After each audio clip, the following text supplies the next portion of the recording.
right, I invite you to start class in Baddha Konasana this morning.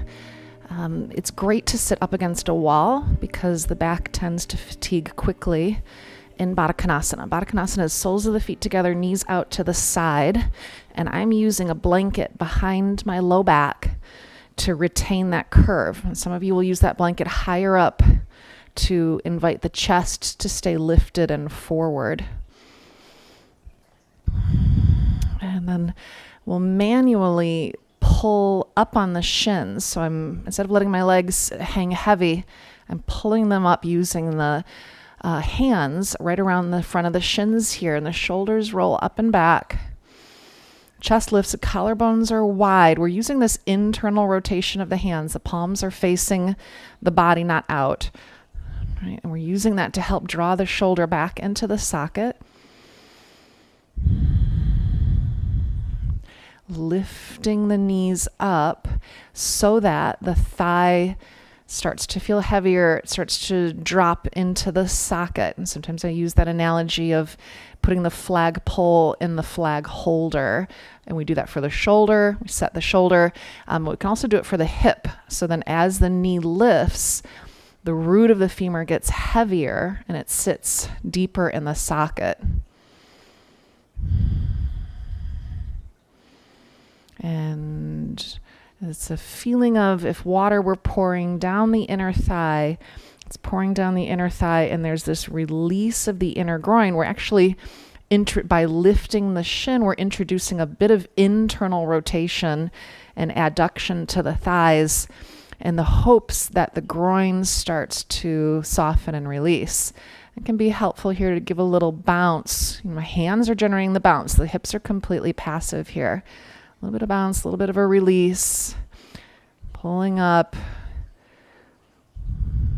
waiting to feel the sensation which yogis call deepening the groins, right? It's a meaningless phrase until you experience it. It could be like, wow, I want to deepen my groins, but I don't know what that means. And so here we're looking to feel that, experience that.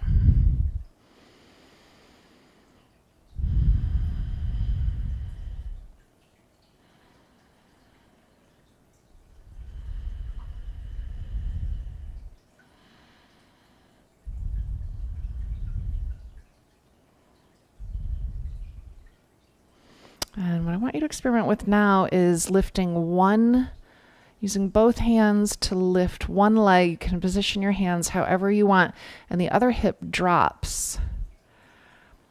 And notice the feeling through the hip that's opening faster. So when one knee's higher, of course we're manually doing this, and we could say that it's tighter.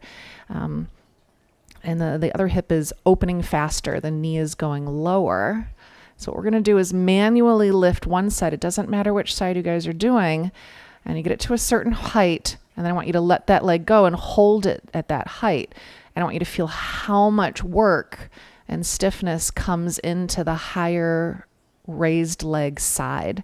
That when one side opens faster, the other side stays more stiff. Okay, then hold on to that leg again, the one that you were artificially keeping higher. And reach over to the other side with the other hand, bring the knees up to about the same height, and then let go of the side that it's interesting, it just kind of bounced on its own when I let that leg go. So now we're holding up the other leg, and so now that the hip that we've just let go of, we just let go of that leg, now it gets to be the open one. It gets to open faster. And then don't support the higher knee, but try to keep it up at that height. And is noticing how quickly, is it immediate that you feel the grip? Where do you feel the grip? Which muscles are they at the front of the hip? Do you feel it at the back of the hip? Do you feel it in the inner thigh? For me, it's not pleasant. Okay, and then now we're going to use some external rotation. So I want you to become aware of the pinky fingers on each hand, and you'll scoop the pinky finger until the palms turn up, and then lift both knees. You could even let the pinky edges of the feet turn away from each other. So the soles of the feet start to face the floor a little bit, lifting the knees nice and high. Little bounce here. My hips are like, well, I don't really trust you now because you made me stay up really high and then you made me stay there by myself and I had to grip and work so hard. So I don't want to let go now. So I'm just going to bounce until it feels like they start to trust and release a little more.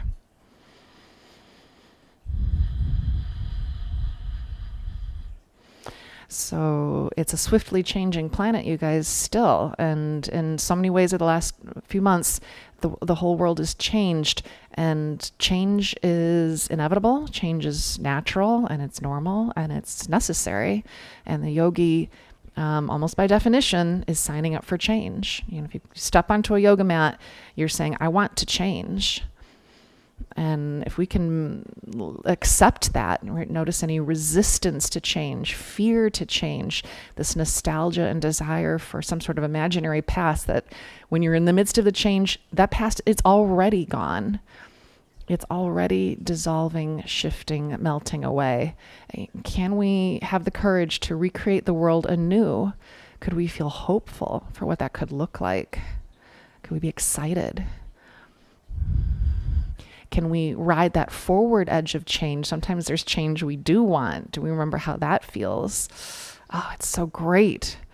I don't want to live in my parents' world. I don't want to live in my grandparents' world. I don't want to live in my great-great-grandparents' world.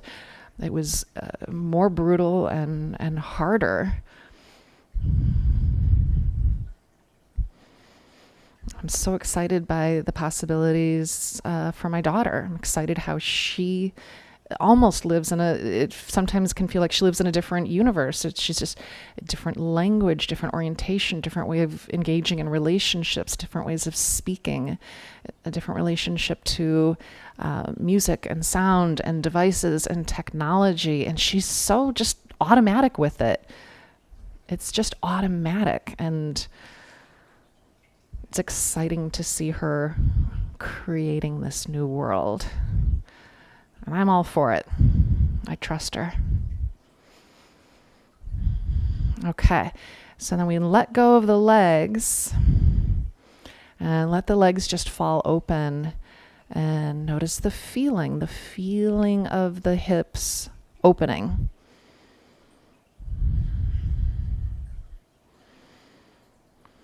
Take your hands and roll the soles of the feet open towards the ceiling so that we're pulling the big toe side of the foot away. Sorry that my dog is blocking the picture of me doing this, but the common phrase that's used is the feet open like a book. So just like I'm gesturing with my hands, instead of the soles of the feet touching, they open to face a little bit towards the ceiling, right? Not extreme.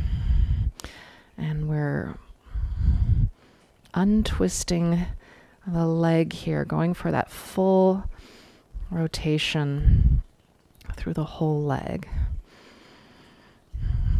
Okay, and then place the hands on the thighs again, so we're not too much on the knee. It's important to not push on the knee joint, but we're down more to the thigh, and lift up the legs against the light resistance of your hands, and we can count to 7, 6, 5, 4, 3, 2, 1, and then let go.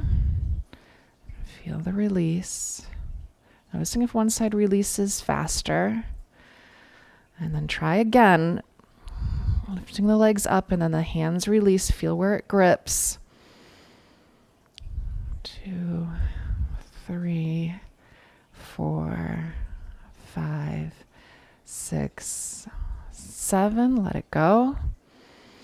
And by now you might have a clearer sense of which side gets a little cranky with this, or which side is working harder. And so for me, it's this leg. So I'm going to, you might, if you don't feel a difference, work both legs. But if you do feel a difference, I'm going to manually lift up the leg that it's harder for. And then once it's already lifted, then push, let go with the support, Push hand down onto thigh as leg resists. And then let go. See if that does feel better. And then my second effort on helping the more resistant hip, tighter hip open. It wants to really grip in the TFL here as soon as I lift the knee. To help this side let go when the other side's already open, I actually have to slow the fast side down. So you can place your block under the faster, easier leg, manually lift the tighter one. Once it's up, then push the hand into the resisting thigh.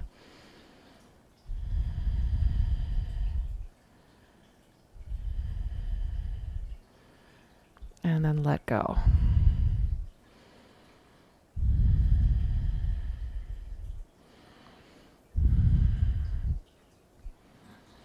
All right, very good. And then once it feels like it's softened and relaxed, take the support out of the other side.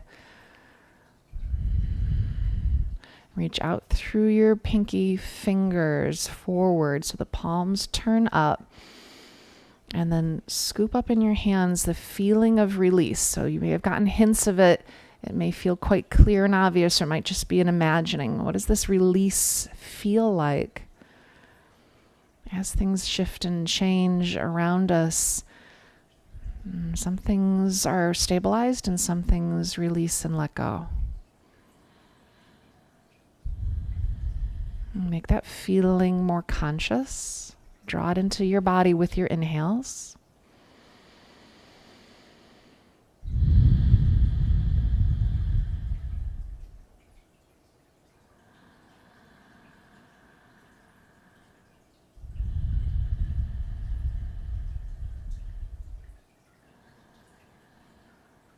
Very nice. And then hands come together at heart center. Good. And bow the head. Release the hands and manually lift the knees. If the legs feel heavy, good. All right. And we'll come away from the wall and set up in table pose. Maisie looks like I don't know if she was starting to dream, so then I might come out here so she can enjoy the sun. And shifting forward with the inhale, shifting back with the exhale. And I'm not going as far as I can, so just rocking here in our table pose and noticing, hopefully, a lack of resistance right around the hip. Like this whole groin area feels soft and easy and sort of like a well-oiled hinge. Can I have my mat back, Maisie? Or can I borrow your mat, Maisie?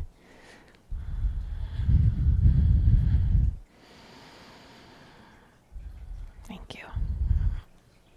Okay, Maisie. Good girl. All right. And then bringing in some organic movement here, but I'm going slowly. Always interesting to just feel what you're doing. Speed is the enemy of awareness often.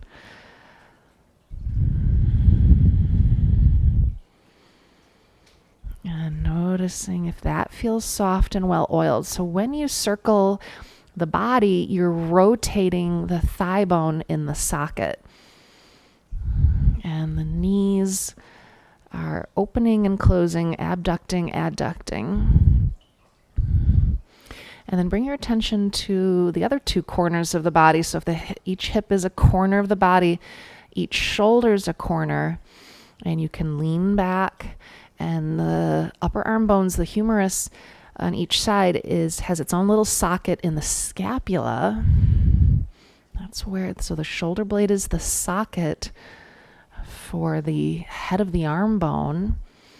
The ball, which can spin in there, and it can move forward and back, and it can be deep in the socket. The arm bone can be deep in the socket or far away. All those things are happening here. And as you start to shift and circle, you can As you push back away from your hands, the arm bone comes out of the socket. As you shift forward, the arm bone gets deeper in the socket. The ball is spinning for each shoulder joint.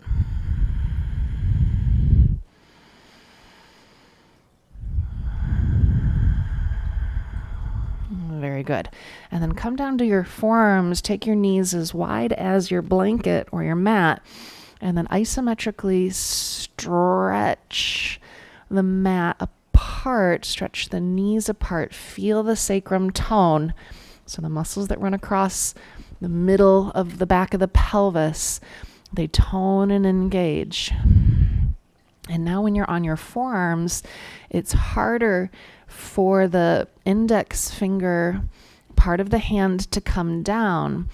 And that's because the arm is bent. So whenever the arm is straight, we can flatten the index finger ball mount down, as I'm showing here. And you could try that. When your arms are straight, you can get that index finger ball mount down. And then as you bend the elbows, it pops up. And that's just the natural structural limitation of how much those bones can twist. So instead of palms down, let's rotate the palms up. And then we can shift forward and back, rocking here and circling here.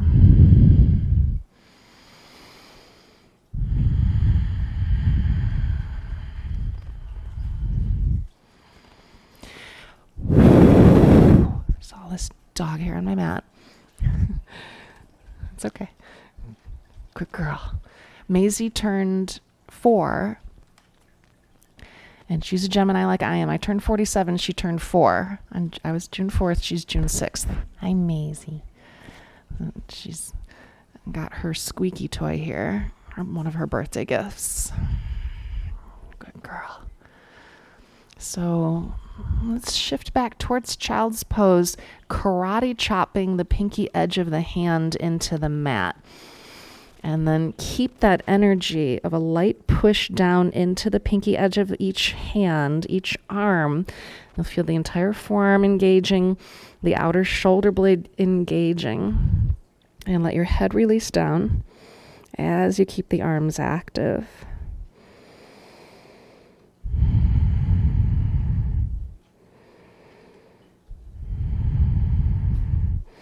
And now the arms have gotten close to straight here, so go ahead and pronate the hands. Turn the palms to face your mat. Find the index finger ball mounts, even to the point of the pinky edge of the hand getting a little light. We're moving towards internal rotation here as we come to the pinky edge and tuck those thumbs under. Come all the way to the palms out and pinky edge of the hand down. Slide the arms forward out of the socket, softly draw them back into the socket. When the arm is internally rotated in this way, and we govern the reach of the arm and the rotation through the index finger of each hand, and hopefully the shoulder is sliding without complication. And then draw the shoulders back into the socket without jamming it. Flatten the palms. Tuck your toes under and come to downward facing dog. Pedal the feet. And find yourself growing that index finger long on each hand.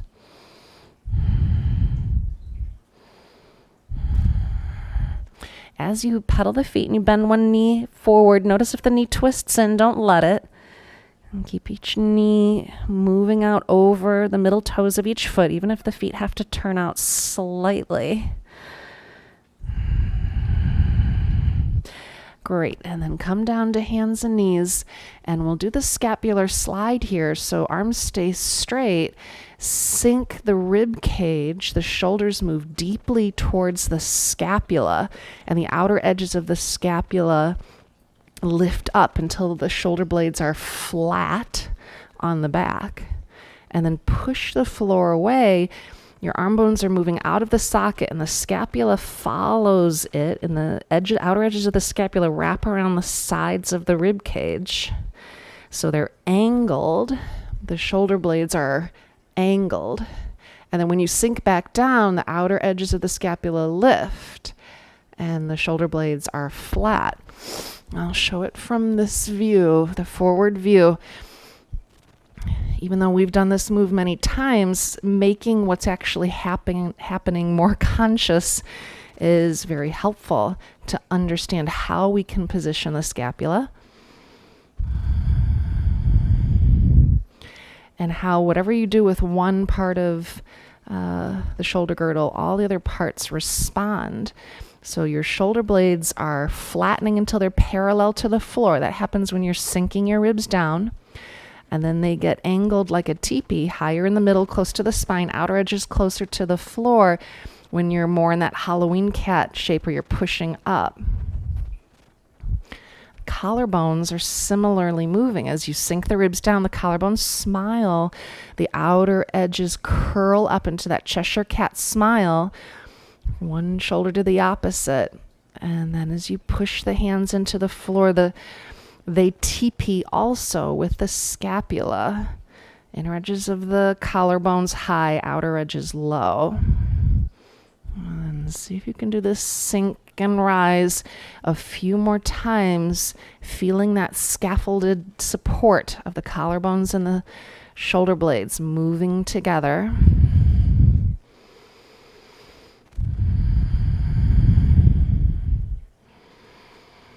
And then reach forward through the index fingers. You can even let the hands spiral out slightly.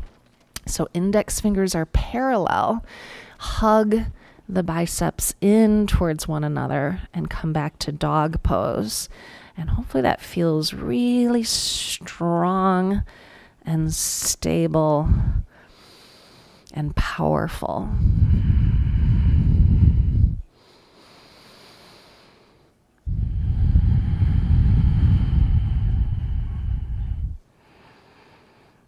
All right, very good. And then come down to hands and knees, and let's step the left foot forward into the low lunge and tip the leg out into that Baddha Konasana shape. And you're up on the absolute fingertips here. So you're not on the pads of your fingers, and you are on the pinky edge of the front foot without letting the outer ankle move towards the floor. I don't want you to see the sole of your front foot. It's the sole of the front foot is turning towards the floor, but the big toe ball mount is not touching the floor. Inner heel's not touching the floor, but it's so close. And then shift forward and shift back here.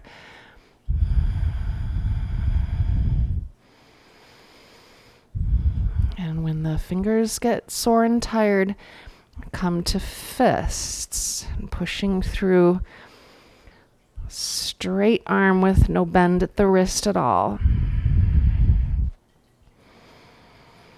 And very good. And then we'll come back to table, take an inhale to back bend, and exhale to round. Inhale, back bend. Exhale, round. Right leg is the front leg, and we tip the foot, knee out to the side, ride on the pinky edge of the foot, come up to fingertips. It's going to make your legs work a lot stronger, so you're not just collapsing all the weight onto your arms.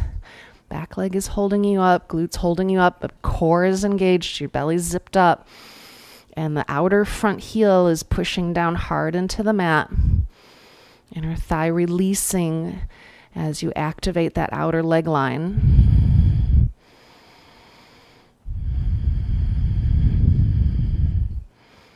And when the fingers get tired, you come to fists. And so I know that being on the absolute fingertips, not the pads of the fingers, right? The tippy tips of the fingers. That's hard, but you're building a lot of strength as much as you can tolerate that feeling.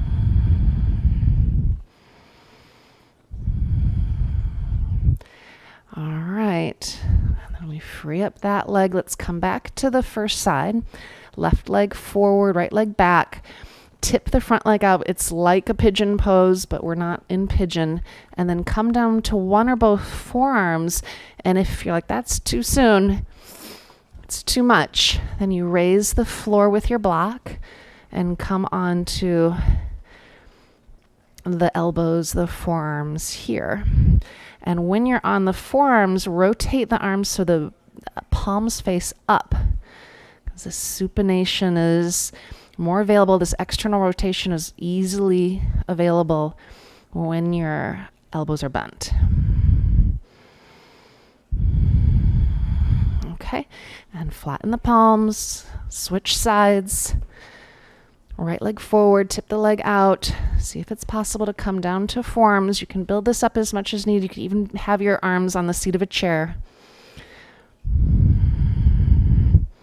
And the temptation is to just crash down into the shoulders, push the floor away so the upper back is broad. And this bent elbow position is a broad upper back position. Your shoulder blades have wrapped around the sides of the body. We have that teepee-like effect with a fullness through the upper back.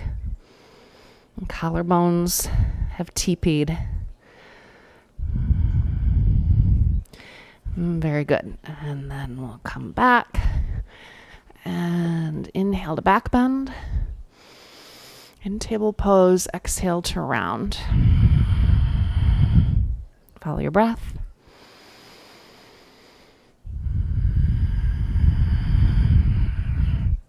Good.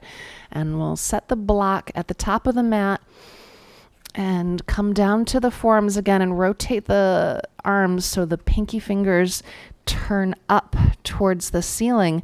And you can even imagine the palms turning out slightly and feel that rotation. When that pinky finger lifts towards the ceiling, that rotation happens all the way up into the shoulder. Lightly squeeze the block and come into dolphin pose.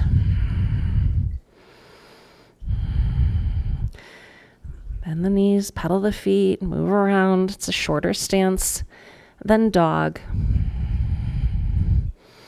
Your head should not be touching the block. Your head should not be on the floor.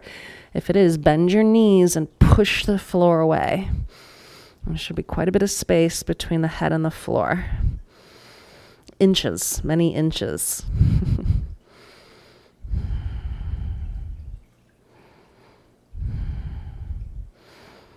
Great. And then we'll come down to hands and knees and let your arms come behind you in child's pose. So find your way all the way back, hips over heels, pointing the feet. Shoulder blades widen, maximum amount. Let them fall to the floor. And the scapula are as far away from the spine as they can get. The outer edges dropping towards the floor.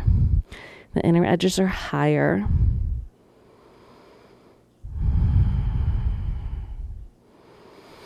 And then walk your arms out into a T, staying in child's pose. Come to the index finger side of the hand so the palms face the wall closer to your feet, so the wall behind you. Draw the shoulders in towards the socket, and you're picking up the outer edges of the scapula, and you feel the shoulder heads pull up and away from the floor. Walk the arms a little bit more forward, not all the way. Draw the shoulders back into the socket again, and then spiral the pinky edge of the hand towards the floor and have the palms face in. So hopefully that was like an uncomplicated, lovely feeling of external rotation that happened effortlessly, hopefully. Okay? And then we'll walk the hands forward again. We're using our tarantula fingers to do that. Turning the block sideways and climb the hands up onto the block on the index finger side of the hand so the palms are out. And if this is too narrow for you, use 2 blocks. If you don't have 2 blocks, you can raise the floor using a bolster, a pillow block, sofa edge, chair edge even, as long as you lift the torso commensurately. Okay, so the palms are out. We're on the index finger side of the hand. That's internal rotation. Slide each arm back into the socket And then use your pinky fingers to spiral the arms externally. So now the palms will face up.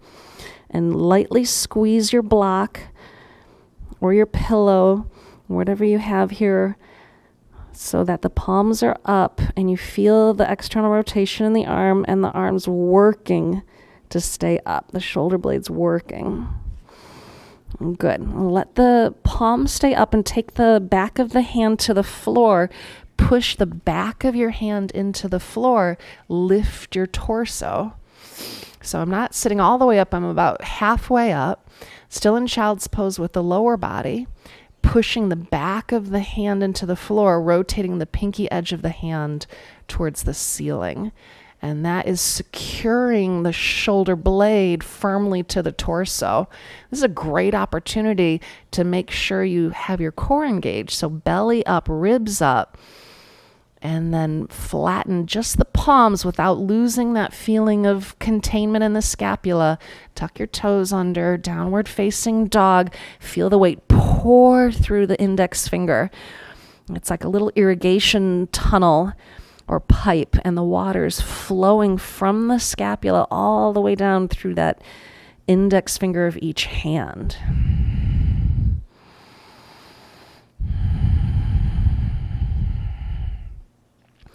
Very good. And then we'll come back down to hands and knees, clears your props, and come on up to standing.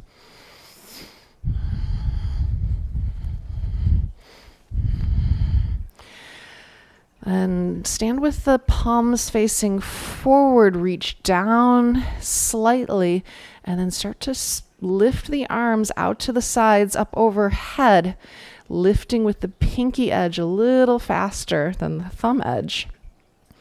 And then exhale, rotate the arms so the palms face down. Little internal rotation, let the index finger side of the hand be heavier. And then scoop with the pinky fingers once the arms are down and float the arms up. Inhaling, exhale, index fingers, turn, rotating the arm the opposite way. So palms are down on the way down. Scoop with the pinky fingers once you're at the bottom, palms up, circling up. And you just repeat this on your own. It seems really simple. This is like a simple move. Just bring your arms overhead. If you've ever had a shoulder injury, you know that raising your arms overhead becomes not so simple. And so by making the action more conscious, we reduce the wear and tear on the rotator cuff. We learn how to access these muscles, and you start to feel the scapula, the shoulder blades area, participating in this rhythmic movement, this rhythm of the arm bone and the scapula flowing together. See if you can feel that, especially right here at the bottom when you scoop the pinky fingers. It's like you're picking up the scapula, and then it follows the arms as the arms reach up. Scapula widen, they rotate upwardly. Arms come down, the scapula come down with it. Scoop the pinky finger and reach the arms up. Good. Next time you're up, we're going to rotate go with your right hand, grab the left forearm, spin that hand until the left palm faces the ceiling.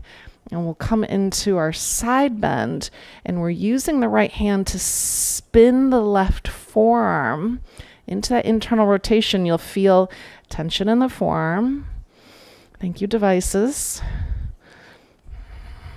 There's so many things that devices give us. Of course, there's a price to pay. Tension through the forearm, trigger points in the forearm. You can feel them here. So I'm rotating the forearm so the palm turns more up towards the ceiling in the side bend. And I'm massaging from the elbow all the way to the wrist. And I can feel all the tension in that forearm. And then to stand up, we'll lift that top elbow, pushing it outwards as the hand resists. And then float the arms down, scoop the pinky fingers forward like you're scooping up sand. throwing the sand overhead as the arms reach up. Urdhva Hastasana. Exhale, the arms come back by your sides, palms down. Once you're down, scoop with the pinky fingers. Scooping up that sand, float the arms up. Exhale down. Last time. Scoop with the pinky fingers, float up. And then come in for our second side bend. So left hand grabs right forearm, rotate that forearm to face the ceiling, tip over to the left for the side bend, and then work this rotation much harder. And I have actually to look at my arm like it's not rotating. This is my dominant arm, and it's quite terrible at pronating. Very hard to get this side to feel like the other side did. Notice if that's true for you, depending on your handedness. It's starting to loosen up now. And I'm spiraling the palm towards the ceiling, which means I'm twisting the forearm into pronation, rolling the forearm towards the wall behind me, and rolling across the skin so it feels like a massage. The muscles are much bigger on this side. I can notice that. And they're much tighter.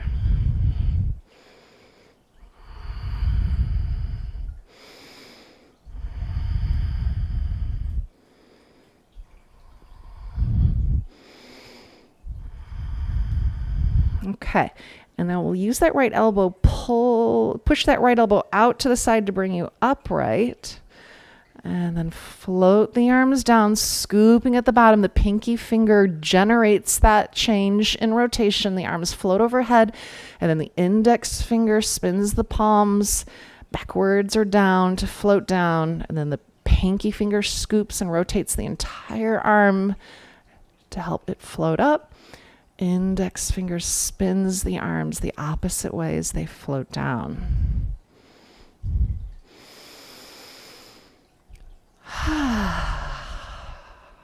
Okay, very nice.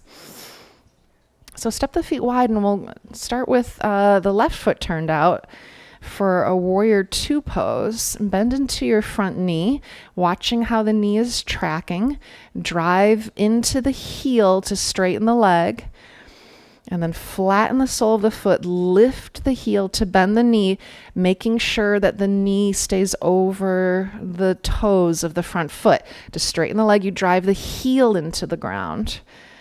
And then bend the knee, flatten the foot, lift the heel, widen the knee if necessary. Now keep it wide as you straighten. This will be a little harder to tip and roll the front leg out like a little Baddha Konasana. And then flatten the foot, lift the heel, bending into that knee, tracking the knee. So just repeat several times here, and I'll show you from the front view if this is a newer sensation for you. So bending into the front knee, lift the heel, widen the knee, flatten the foot, drive the heel. Instead of letting the knee twist in as it straightens, see if you can keep it out. Flatten the foot, lift the heel, knee stays out as you drive the heel into the floor, straightening the leg.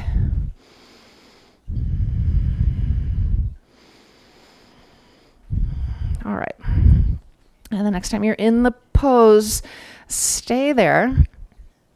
And we'll start with the arms in front of us, and we'll cross the arms in front of us. This is the internal rotation, and bring the elbows up.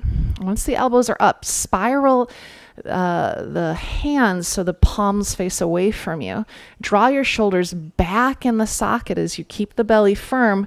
Then bring the arms overhead. And we'll stay here for a couple of breaths. And just like we came out of that side bend with the elbow, the top elbow leading, I want both elbows to start to push out as though you were bursting out of a cocoon, right? Pushing elbows, left elbow out to the left, right elbow out to the right, until the arms start to straighten out, palms down. We'll end up with the hands higher than the shoulders, so the arm bone can drop into the flag holder socket of each arm, and then spiral with the pinky fingers until the palms face up. Look over your front hand, breathing here. And then drive the front heel into the mat. Watch that front knee. Don't let it twist in. You got to keep the quad engaged. Very good. Release your arms. Pivot your feet second side. Adjusting the feet so the back foot's a little bit more ahead than the front foot. First, bend into the knee and see its habit. The knee, for many of us, will be narrower than the big toe. Lift the front heel, widen the knee. Flatten the foot, drive the heel into the floor, contract the quad, don't let the knee twist in. Bend and straighten the leg on your own, using the foot to help steer the rotation of the leg, to activate different muscles and release other ones so that this necessary change can happen. Feels like it's lengthening my stance each time I do it. It's like my front foot's walking a little further away from me each time. Kind of inchworming away.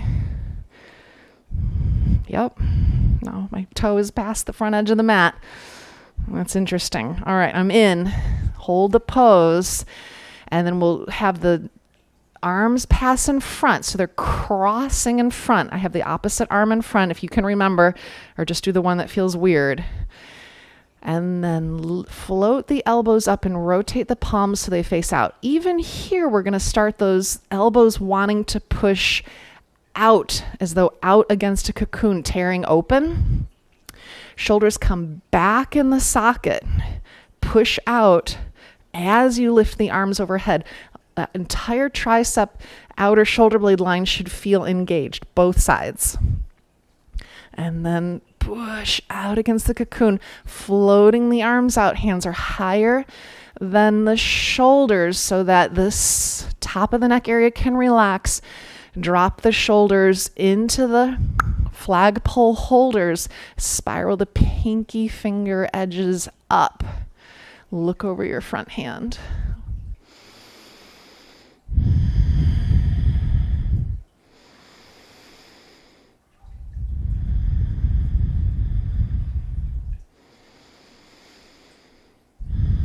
Straighten the front leg. Watch that front knee. Contract the inner quad. Good.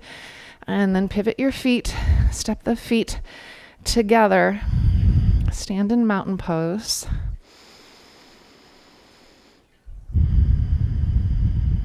Good. And then step the feet wide again. We're back to the first side with the left leg turned out.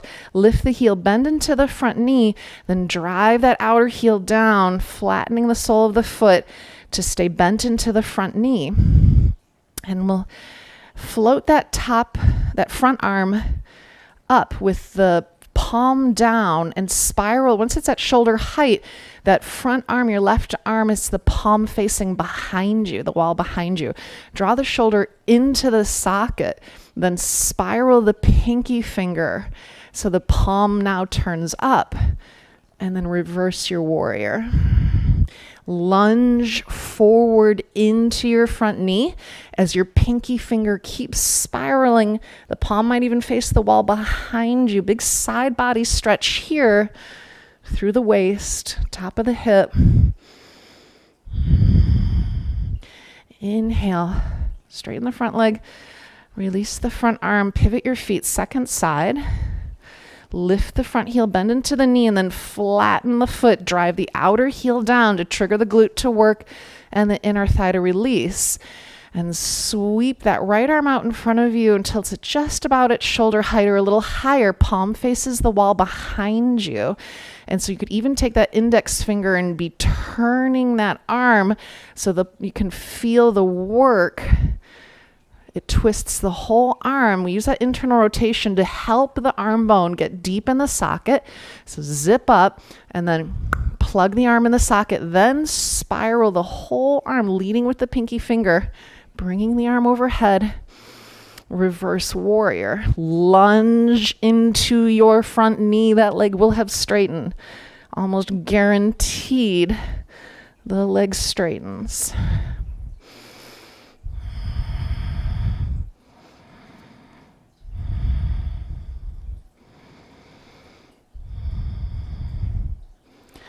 And then drive the front heel into the floor, releasing the top arm. Heel toes step the feet together. Find a steady point in front of you. Cross left thigh over right for eagle pose. And then right arm over left. Float the elbows up. Draw the shoulders slightly back into the socket unless it pinches. And then if it pinches, you slide the elbows forward. And if you can get the palms to touch, this is great. And then you rotate the thumbs to face more closer to your midline. So instead of the palms facing the floor, they turn up like in a very odd prayer position. And you don't have to hook the pinky foot behind the shin. It tends to really twist the pelvis. So just squeeze the inner thighs after all that adductor opening. Inhale, straighten up, release your arms. Stand on the other leg. Right thigh over left. And then left arm over right. Eagle pose for the second side. Usually one side's a little different. Can you feel the difference? And you slide the elbows forward if you're flatter in your upper back. And you draw the elbows back if you tend to be hyperkyphotic and you have a lot of rounding in your upper back.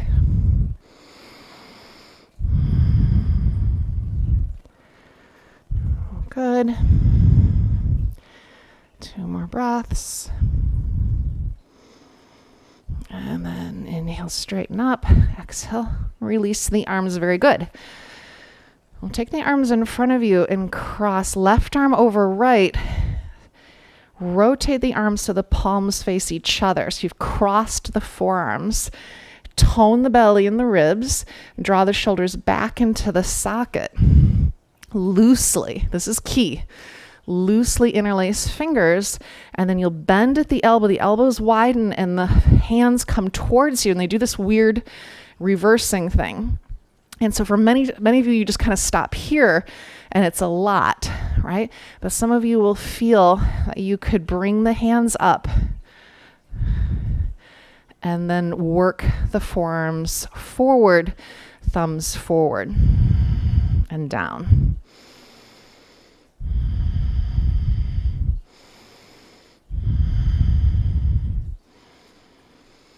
And then reverse. Coming out, switch the cross. Loosely interlace the fingers. Tighten the belly, zip up so you're not arching the spine excessively. And then draw the shoulders back into the sockets. Bend at the elbow. And you stop wherever you stop, right? So when I do this, I don't like that thumb hyperextending, so I tuck that top thumb under so it's not hyperextending. I don't feel anything in this pose right now because we did so much stuff to loosen up the forearm and work on pronation and supination. And if you haven't done this in a while and you're getting a deeper range, great.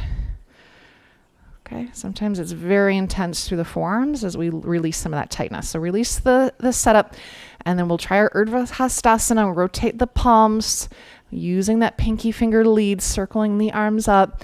And this time we'll try joining the hands in prayer position. Instead of locking and hugging the arms towards the head, which is not wrong, instead of doing that, push the elbows out slightly, press the palms together, have the elbows trying to work your way out of that cocoon. And then use that press to help you come into chair pose, accessing your abdominal muscles, your pecs. This press of the palms activates the pecs, which activates the abdominals. Oh my gosh, I just feel so much more work, interesting work through the glutes here, a little even a vibration through the glutes, which is surprising. And now scoop the elbows in, rotate the palms so the hands separate and the palms face forward away from you. Just lead with the index finger to only flatten the palms, palms to the floor, downward facing dog. And the hands now are pushing away from the floor, and I want you to imagine a fountain of energy under the palm of each hand, and feel that energy go up through the arm and land in the scapula, not the top of the shoulder.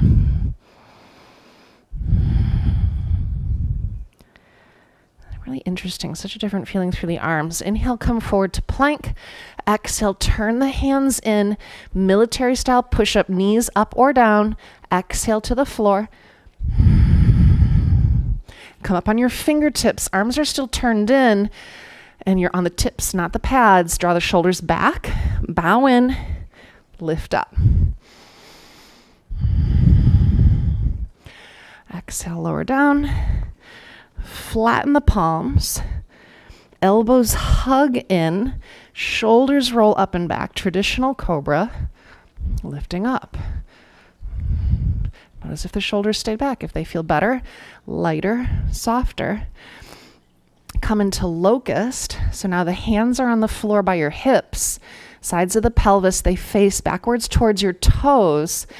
Draw the shoulders up high, and you can push the hands isometrically away from you, or you can pull them towards the shoulders, and they have different effects in the back. And trust the one that feels more powerful. Lift both legs, lift your chest. Breathe.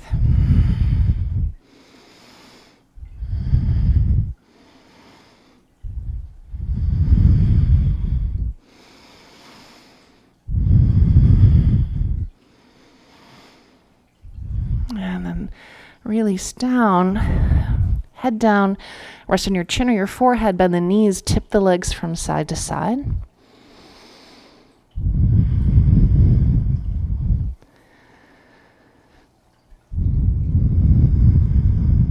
Very good. Hands under the shoulders, release the legs, shoulders crawl back, bow in, belly up, ribs up, push up to hands and knees. And then as you come to child's pose, come to the pinky edges of the index finger side of the hand, palms out. Rest your head down, and then draw the shoulders back into the socket. No pinching. Don't go too far. Once you've got them in the socket and you feel affirming in the scapula, not at the side of the neck, rotate the palms down, and then rotate the palms to face in. Karate chop the pinky edge of each arm into the floor and look forward to the space in between the hands. The palms are facing each other, or even rotating so they turn out, like up slightly. And you're just concentrating that steady work through each shoulder. Can you keep that work? Flatten the palms, reach forward through the index finger, isometrically squeeze the elbows in. They don't move, but you just feel the biceps engage, the inner upper arm engages. Tuck your toes under, downward facing dog, keeping those actions. Hopefully you feel solid, steady, strong through those two pillars of the arms.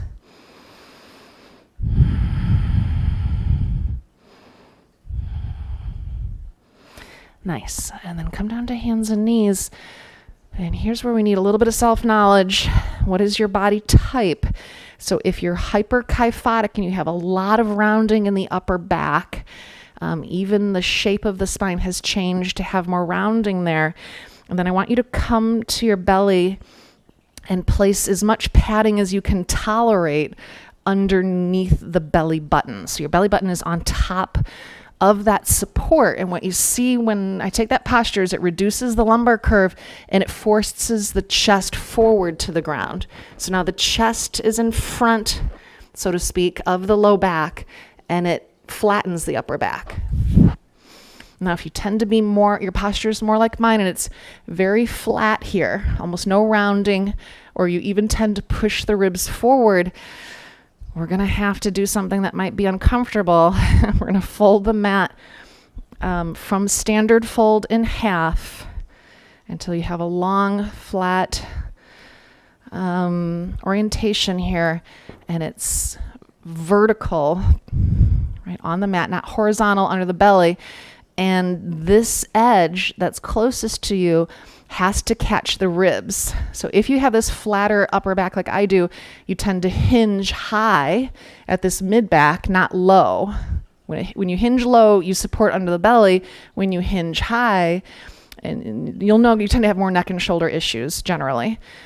It's not a hard and fast rule, but often there's a lot of neck and shoulder issues and pinching between the shoulder blades.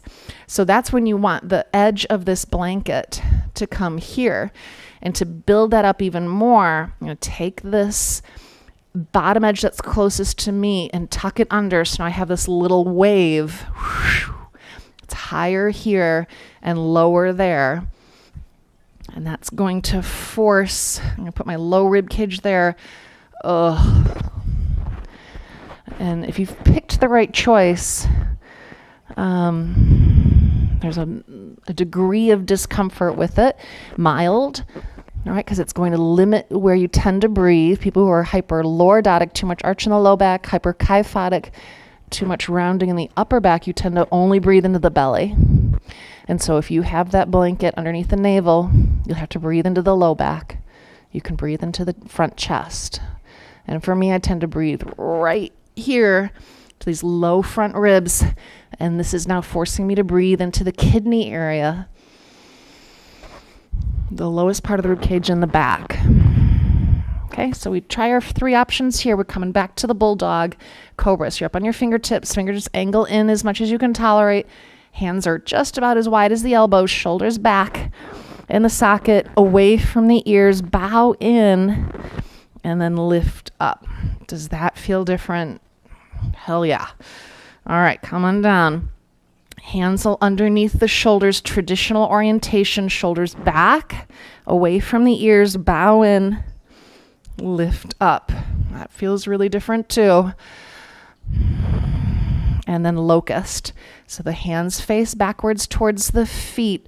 Push-pull action. You have to decide, right? You could try both. Lifting up, lifting the legs. Point the feet. And I want the legs very, very, very straight. Here, the knees will want to bend. Straighten them here, shoulders back.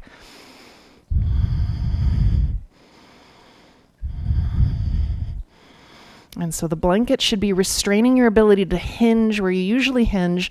For me, it's forcing me to arch my low back. Those of you who have it in the belly, your ability to arch in the low back is decreased. You'll be forced to arch in your upper back. So that's why we use the prop.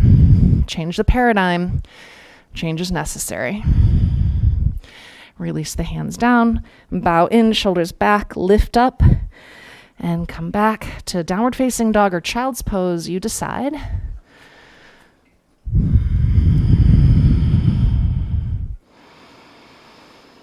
And then join me in dog if you're in child's pose and work where the blanket was working instead of hinging where you usually do. Feel the support, which automatically made my shoulder angry when I dropped my core. And get the feeling of the blanket here in dog. So if you tend to arch a lot in the low back, you'll be rounding more there. Your Uddiyana, you're hollowing, zipping up. If you tend to hinge at the ribs, you're moving the mid-back back as you even maybe bend the knees and let the sacrum tilt forward.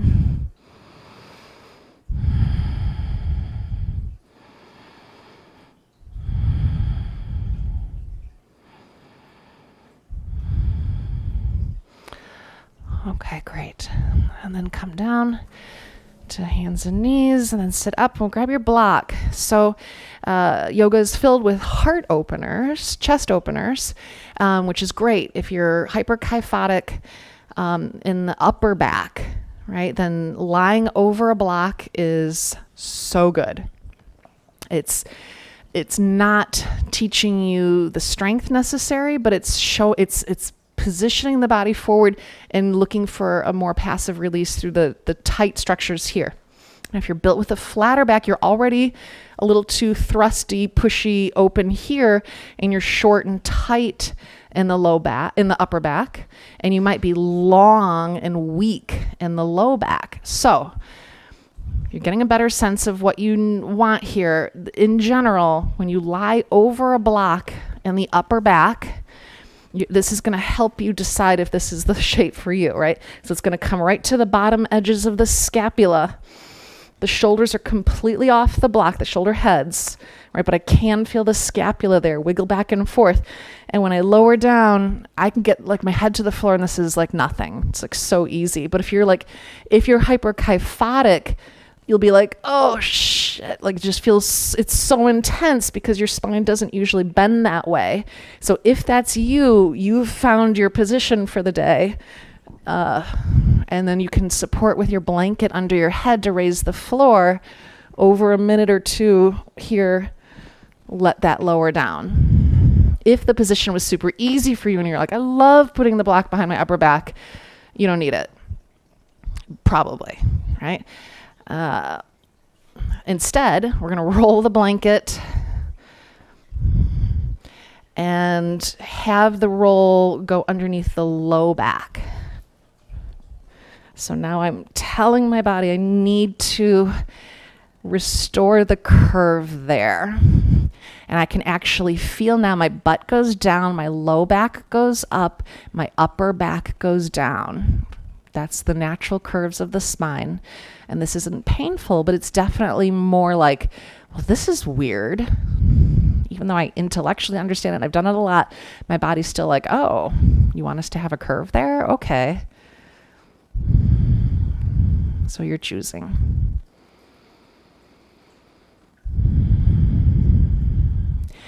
The prop is asking you to breathe somewhere that you usually don't because it's stopping your habit of breathing into the place where it's collapsed and weak. So I usually slump down into my low back and my belly is more constricted and I tend to breathe into these front ribs. This position is not letting me slump into my low back, and it's encouraging me to find a lengthening through the abdominals to feel the belly breathe. Now, belly breathing is good for everybody, but if you're hyperkyphotic, those of you who are over the block right now, you will notice that you tend to breathe into your belly only, not hardly at all into the chest. And people with hyperkyphosis, especially when it's structural, right? So you may have had that curve for decades. It's not just like bad posture, it's actually a structural shape in your body. When you inhale, you tend to actually inhale into your upper back, into the floor, and your chest actually closes when you inhale. So if you're on the block, that's being reversed right now. It's asking you to try to breathe into your chest like we do in bridge pose. So if you're lying across the block, you can put one hand on your belly, one hand on your chest. That top hand the elbow will have to float. And try to take the breath more into the upper chest and less into the belly. Hold some constriction, some tone in the abdominals as you take your inhale. If you're in my position with the roll under your low back, observe the breath. And make sure that the belly's expanding first and more than your chest hand. Bring the hand to the lowest ribs. And I can feel here that the breath still comes into this rib area first. I'm going to see if I can restrain a little bit here. I'm even taking my hands and narrowing across the front low ribs. There we go. Now I feel this ballooning through the abdomen. The breath penetrating the pelvic bowl. All right, so everyone in this position, no matter what your position is now, you can come into Supta Baddha Konasana and then see if you can feel which knee is lower. So this one's lower for me, and I can look and I can confirm it by looking, and my right knee is just a little bit higher.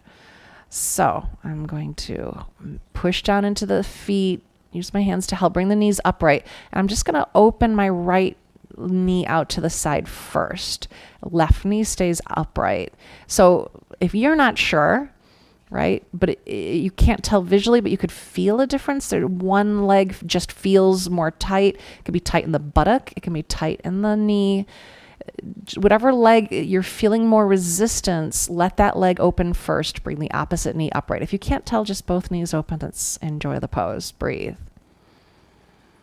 Now, with that, we're allowing that leg to open. It makes my upright knee shake, which is very interesting. The adductors are shaking. It's almost like this left side's like, please, I love this. I just want to, I can open, I can do it. It's like, just wait. It's just not your turn. Let's let this other leg enjoy being the one that's like down on the floor all the way open. And then I'm going to practice breathing in my new way, my non-habitual way, my paradigm shifting way, which for me is low into the abdomen, not so much into these low ribs. If you're on the block, you're working on breathing into the upper chest, restraining so much excessive belly breathing. And I'm using this breath now to feed the tighter thigh.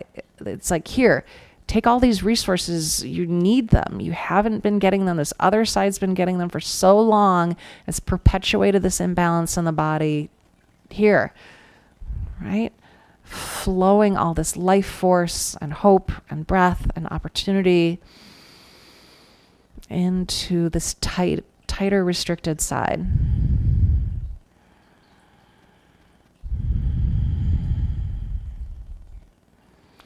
And then I'm just going to observe what happens as I slowly let the upright knee go down.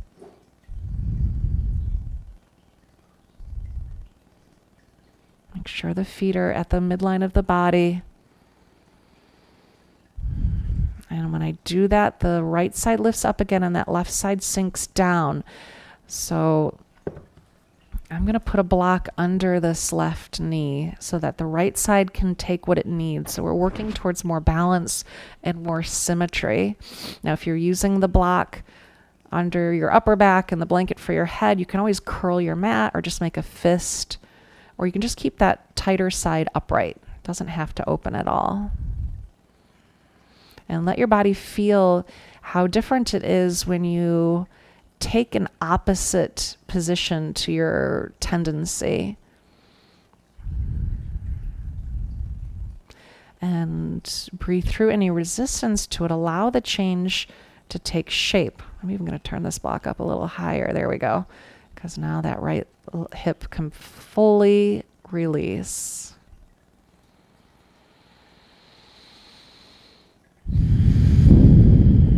And that bigger breath just kind of came in, that,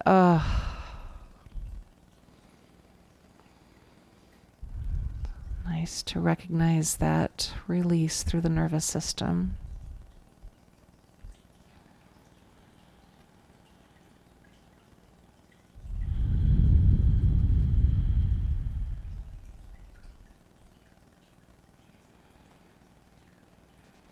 And if you're like, okay, this is good, I'm good, you can stay here for your Shavasana. And if you're like, okay, this is like, I need to pace this change, it's too much, I'm ready to come out, right? I want you to, don't lift your head. I would like you to roll to your side to come out, remove all the props,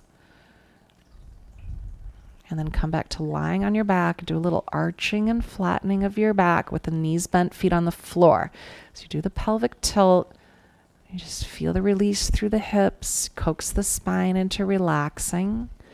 You might even feel that if your back was arched for a while and it's not used to it, you might want to hug the knees in. If that's the case, you can drive the heels away from you and then bring one knee into the chest, then the other. Massage the back, rolling from side to side.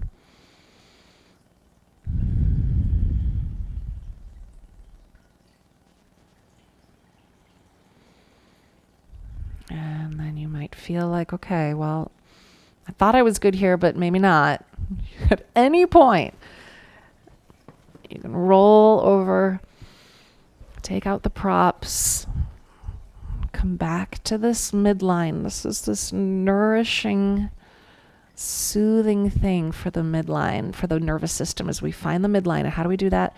We back bend, and then we round. Just like a full vinyasa, this little pelvic tilt on your back is just a gentler, more like a kindergarten version of that. Right? It's just soothing, soothing, soothing.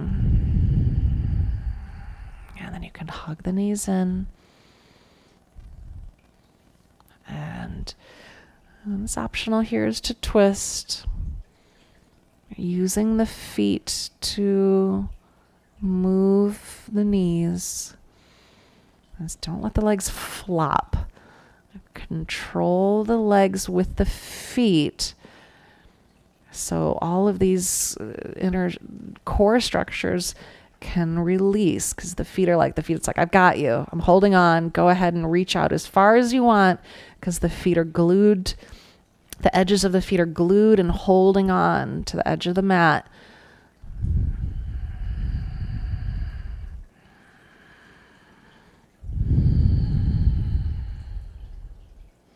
You can move from side to side in the twist, or you can hold. Right, just follow your inner dictate.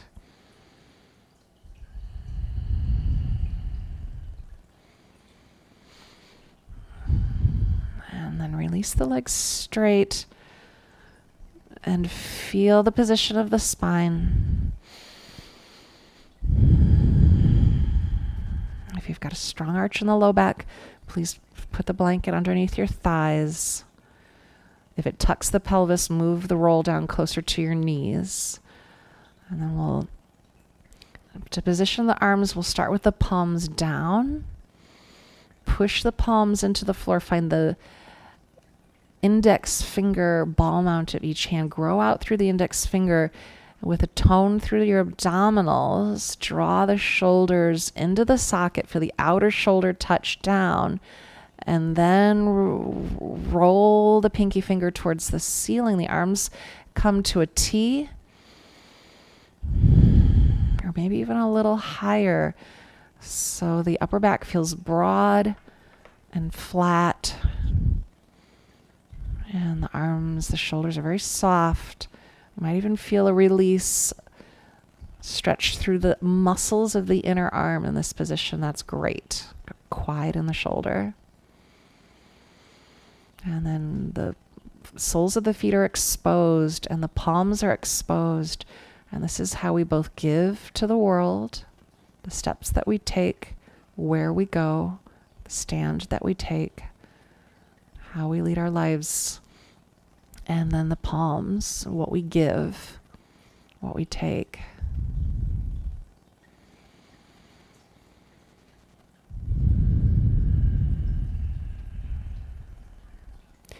On the inhale, you can receive what you need, which might just be a simple gratitude for all that you have. And on the exhale, we share. We give back. We let go.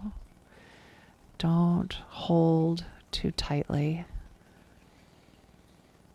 Don't let fear and vulnerability and the fear of change create a tightness, a gripping, a convulsion, a spasmodic reactive response. Give up, share, surrender, let go. It's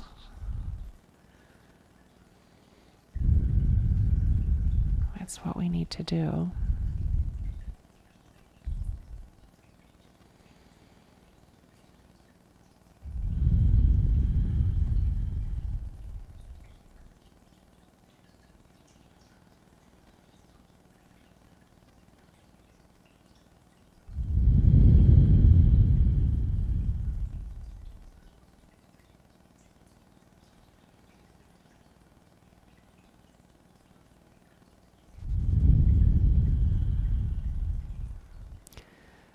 Detect the arrangement of your four corners. Feel the position of your left hip compared to the right. Make a minor adjustment if you need to. Feel the right shoulder and the left shoulder. Make any adjustments. And then feel all four corners of the body at the same time, aligned equidistant from the midline. This place of coming together, unity, the union that yoga speaks of.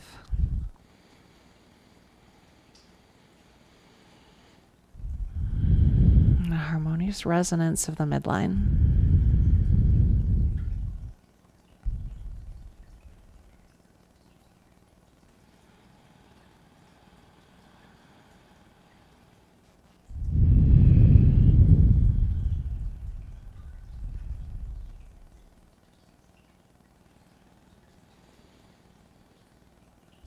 And finally become sensitive to the energy in each palm. It's like you're holding an invisible piece of fruit. There's a weight, a presence, an energy in each palm. Same thing at the arch of each foot. Breathe into your awareness of these portals and our capacity to give and receive.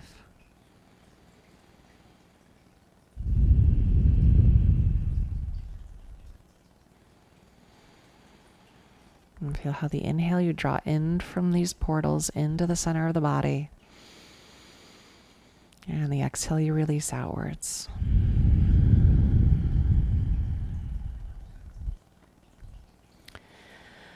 Move the fingers and the toes surrounding that energy.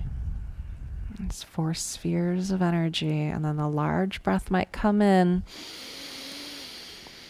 Seize that wave, ride the wave, stretch out through your arms and your legs. And then relax, soften, roll to your side. And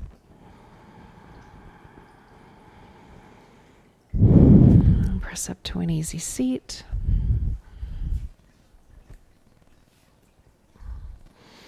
Start with the arms internally rotated and the palms out. Reach forward a bit and tone the belly as you draw the arms back. You sit more upright. Push out to the sides and then rotate the arms with the pinky finger leading, scooping up the energy.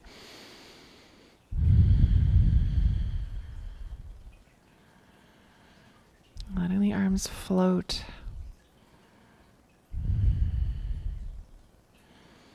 Gather up that feeling, bringing it into cupped hands in front of the heart. Drinking in the feeling of your practice. And then bringing hands to heart center in prayer position. Bow the head, bow the torso. Namaste.